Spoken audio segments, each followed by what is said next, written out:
Organic के लिए हमने योजना बनाई थी, और वहीं फल पट्टी बनाने के लिए 1 हेक्टेयर पे 3,000 रुपये देने की योजना बनाई थी, कामधेनु योजना बनाई थी और पोल्ट्री योजना बनाई थी।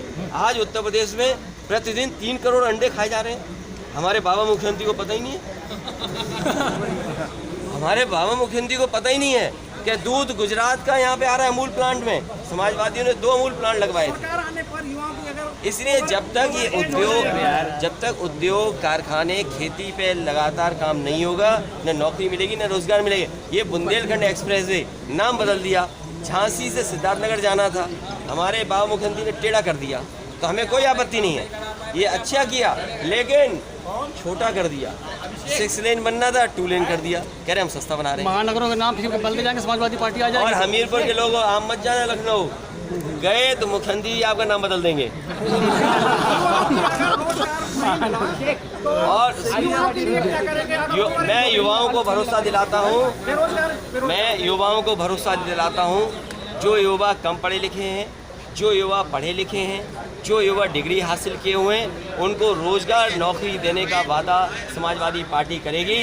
और जब हम लोग दुनिया से टक्कर की चीज़ें बना सकते हैं, अगर एक्सप्रेस वे बना सकते हैं, अगर SCL ला सकते हैं, अगर मेडिकल यूनिवर्सिटी कॉलेज बना सकते हैं, तो अच्छे काम कर करके नौजवानों। और आप पत्रकार साथी शहर के होंगे, किसी न किसी घर में लॉकडाउन के समय, कोरोना के समय आपका समाजवादी लैपटॉप ही काम आया था। 22 में पूर्ण बहुमत या मजबूत। ये हमारे दादा पूछे महंगाई, इस भारतीय जनता पार्टी को हटाओ, क्योंकि भारतीय जनता पार्टी महंगाई करके मुनाफा कमा रही है और अपने बड़े बड़े लोगों को मुनाफा कमा रही है। नहीं, सरकार आने पर युवाओं के लिए क्या करें? अरे समाजवादी पार्टी के अलावा निभा कौन रहा है? भैया सरकार आने पर युवाओं के लिए क्या करें? युवाओं की नौकरी और रोजगार देने का इंतजाम समाजवादी लोग करेंगे। आज दुनिया में अगर देखें हम, अगर अमेरिका में नौजवानों को नौकरी रोजगार मिल सकता है,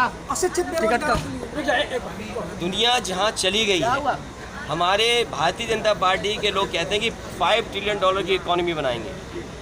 इकोनॉमी तो बनाई नहीं, और अपने उद्योगपतियों को लाभ पहुंचाने के लिए सब काम कर रहे हैं। इसलिए स्वदेशी चीज़ों को या देश के उद्योग कारखाने कैसे बढ़ें, इसीलिए कानपुर से मैंने शुरुआत की। और इसीलिए मैंने कहा कि अगर सरसों का तेल, तिल का तेल, और अगर हम खेती बाड़ी पर ये तैयार कर दें, सिंचाई का इंतज़ाम कर दें, और बुंदेलखंड का भी किसान 2 फसलें अगर लेने लगे, हमें अगर विशेष पैकेज चलाना पड़े, अगर याद हो हमीरपुर के नौजवान को नौकरी रोजगार मिले, बिजली सस्ती हो, यही निवेली लिग्नाइट बगल का प्लांट लगा है, इतना बड़ा बिजली का कारखाना लग करके तैयार हो जाता है, जिससे न केवल प्रदेश और देश को बिजली मिलती है।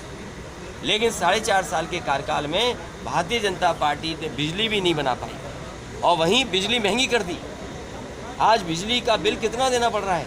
भविष्य में समाजवादी पार्टी गरीबों के लिए सुविधा देगी, बिजली की कितनी देगी सुविधा, 300 यूनिट देगी, कितनी देगी, साथ साथ किसानों की फ्री सिंचाई करने का इंतजाम भी समाजवादी लोग करेंगे।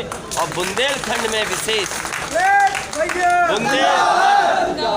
बुंदेलखंड के इलाका ने जहां भारतीय जनता पार्टी को विधायक सांसद जिता करके इनकी झोली भरी थी, इस बार बुंदेलखंड की जनता भारतीय जनता पार्टी के लोगों को सबक सिखाने का काम करेगी, क्योंकि भारतीय जनता पार्टी ने बुंदेलखंड की जनता को धोखा दिया है, पिछड़ों को धोखा दिया, दलितों को धोखा दिया, अल्पसंख्यकों को धोखा दिया, और स्वार्थ के लिए न जाने कैसी कैसी बातें करते हैं। समय आने पर जातियों को गिनने का काम, और जो अन्याय उत्पीड़न पिछड़ों के साथ, दलितों के साथ है, उनका सम्मान